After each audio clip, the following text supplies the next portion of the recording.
ay wala namang kinalaman. Lalong-lalo na po ang representasyong ito. Kahit minsan wala po akong sinabihan na mas magaling po ako. Wala po akong sinabing ganun. Ang maliwanag po dito, pagka ang nagsasalita si Bryce Hernandez, parang merong kagad pagpapatibay.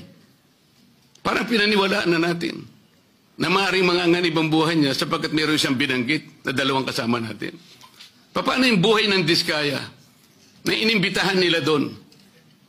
Na binigyan na, bigla na lang nating, wala man lang tayong aksyon. Samantalang 17 congressmen ang binanggit niya. Hindi niyo ba naisip, manganganib din ang buhay niya? Pero walang nagsalita dito sa atin. Yun po yung aking nakikita. Huwag po tayong mag-away-away. Ang ating pong hinahanap ay katotohanan lang.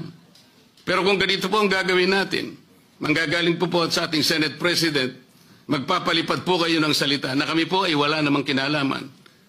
Lalong-lalo na po ang representasyong ito. Kahit minsan wala po akong sinabihan na mas magaling po ako. Wala po akong sinabing ganun. Ang sinabi ko lang, ang pagkakaiba po ng investigasyon ng Senate Blue Ribbon Committee is in aid of legislation. Kung ang direksyon ko pong yun ay mali para sa inyo, nasa sa inyo na po yun. Pero yun po ang nalalaman ko.